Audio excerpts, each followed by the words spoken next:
Now, while our next presenter may need no introduction, she's really fun to introduce anyway. Beth McGroarty is synonymous with the wellness world and trends. She forecasts them, researches them, writes them, and shares them on a global scale. And she is genius at this. She's funny, warm, tad eccentric, but in the best possible ways. Beth's social wellness activity is a standing Friday night dinner with her best friend and her book club of smart women. I'm sure none are as smart as Beth. Beth will host the Trends presentations, introducing us to global authors, interesting topics, and sharing her unique perspective. The first trend Beth will present is one she wrote herself for this report. Please welcome the one and only rock star, Beth McGroarty. Wow. Am I allowed to sit down? Okay. Wow. So this section is, we're going to move to the trends that we're releasing today, 12 trends for 2023. And I'm just going to say a few words about the summit, Global Wellness Summit's trends forecast every year, which is the longest running. We didn't even have the World Wellness when it started. It was SPA.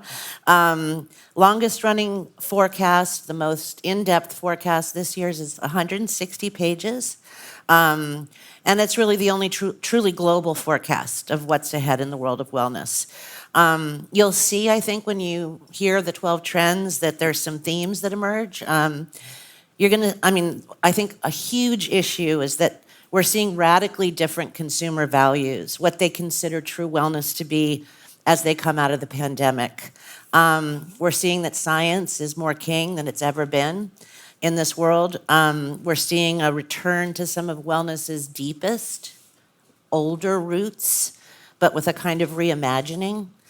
And we're seeing wellness impact serious new sectors. Wellness is rewritten fashion, real estate.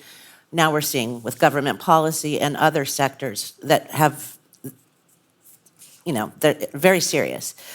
So I just wanted to say, starting out, when you cast your mind back to the pre-pandemic year of 2019, which was probably the high water mark of a hyper-consumerist, product-flooded wellness market with so many evidence-challenged trends a minute, this report is really proof that that wellness market of just 3 years ago suddenly feels really archaic.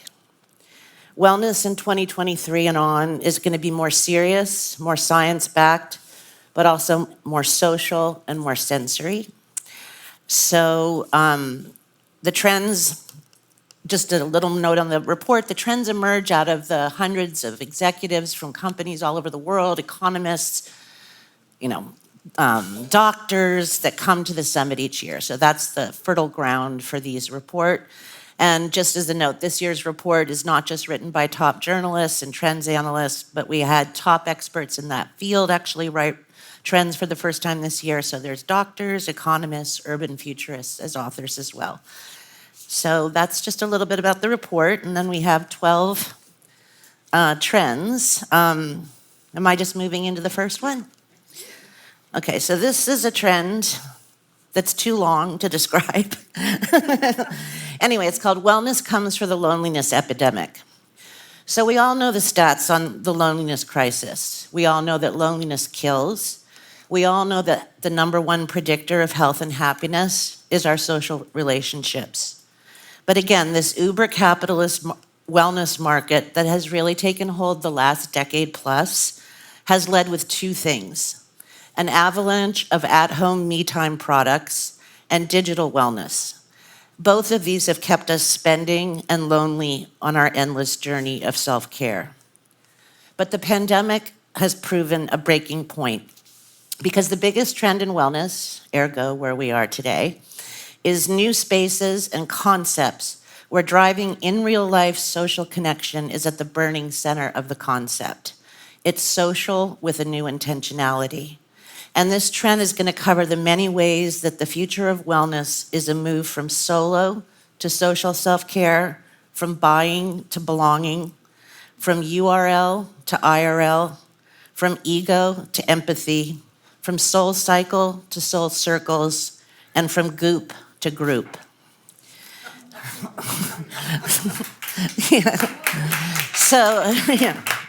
That was just my little poem of the day. Um, anyway, so a very key part of this trend are where we're at, Remedy Place, new social wellness clubs, communities, and collectives, often on a membership model, and they're really changing the industry landscape. These are places where programming for group bonding is the #1 issue, and the wellness experiences, and sometimes there's dizzying menus of wellness experiences, serve as the social icebreaker. There's just so much global expansion in this club, social wellness club model. All the clubs have different vibes, different price points, from the obscenely expensive Amman in New York, all the way down to the very affordable. So there's so many examples. Remedy Place, where we're here luckily today, is the first true social wellness club. I mean, they just trademarked the term, so that's merited. And this is a place where ancient and high-tech treatments that were once done alone in spa boxes are now done together. So it's a big shift. Another great example is Othership from Toronto, which is a very dreamy social sauna and ice bath concept that's created some very fierce community. They're coming to New York this year, big expansion plans. HIMAT in LA is a new luxury social wellness gym concept. They just opened HIMAT by Waris Diri. She's a Somali model and feminist activist. It's Paris's most fabulous new wellness center and has a very social justice spin, pro-woman, pro-African women. Ground floor in San Francisco shows that the old co-working spaces are now being reimagined as social work and wellness clubs. And, the big wellness travel brands, whether Amman, Six Senses, are really getting into urban wellness clubs, social wellness clubs. And when you look at the specs for the concept from Six Senses Place, which is just packed with social and wellness offerings, 70 different ones, it really gets at the kind of holistic nature where your social life and all of the wellness you could imagine is in one place. So obviously, I think it's obvious what's fueling this trend.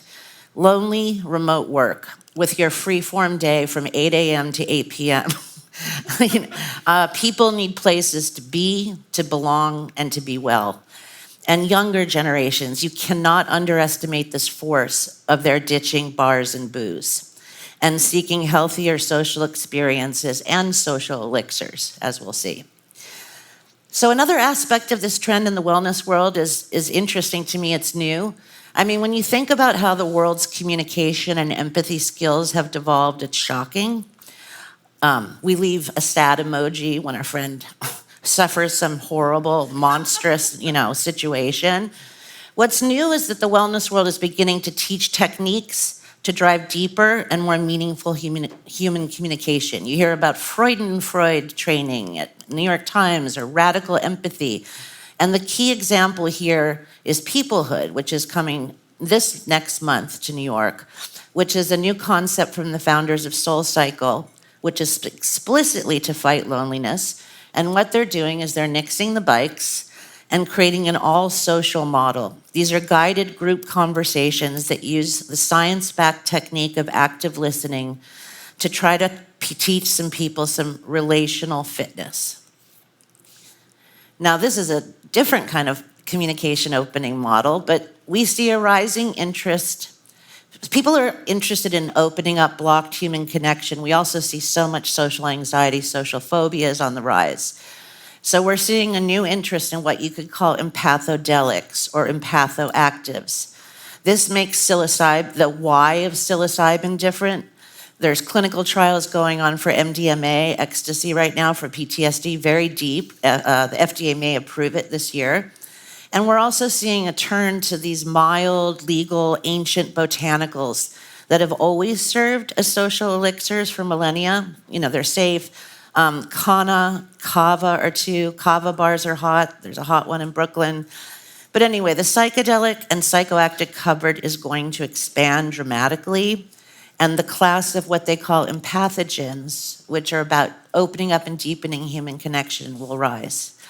Anyway, so tackling loneliness is a huge trend outside wellness. There are so many startups and new communities that are solving for the groups that need it most.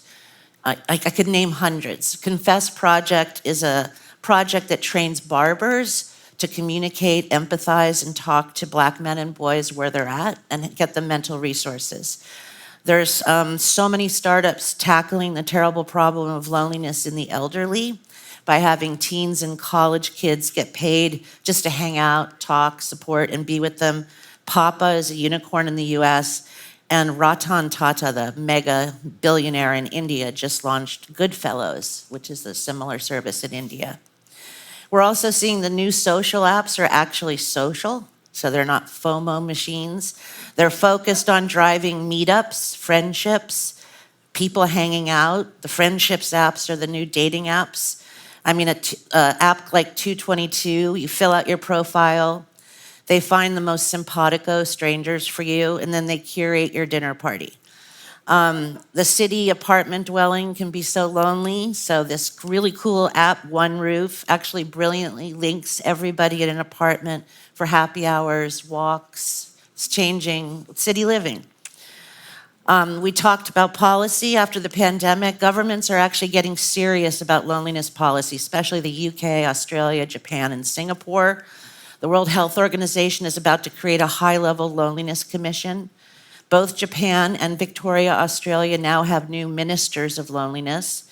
And if the US has done precious little on this issue, it's now talking a lot. So Surgeon General Vivek Murthy sort of has just announced a loneliness moonshot. The American Medical Association has put loneliness as a top project for its policy plan. We're even seeing the social get injected into the loneliest thing of all, medicine. So new signs of a social medicine. One example is, living with chronic conditions and medical conditions is very lonely. So Alike Health uses a complex machine learning to brilliantly match you with your most super precise medical twins. I have diabetes, I do yoga, I do this, I have that, I have allergies. So then you can travel that road together. And I think it's interesting that the new psychedelic medicine clinics are sort of thought-provoking examples of reimagining medicine as a social wellness club. Field Trip, which is a ketamine clinic, has a year-long program where you do meditation, breath work, events, nutrition training. It's a brazenly social way to take medicine. So I'm almost done. I didn't get to discuss how loneliness fighting wellness real estate is a huge trend, how huge that issue, social connection, is in workplace wellness. But the point is that social connection is the biggest missing pillar of health. And in 2023 and on, the wellness world and the rest of the world is finally going to tackle it.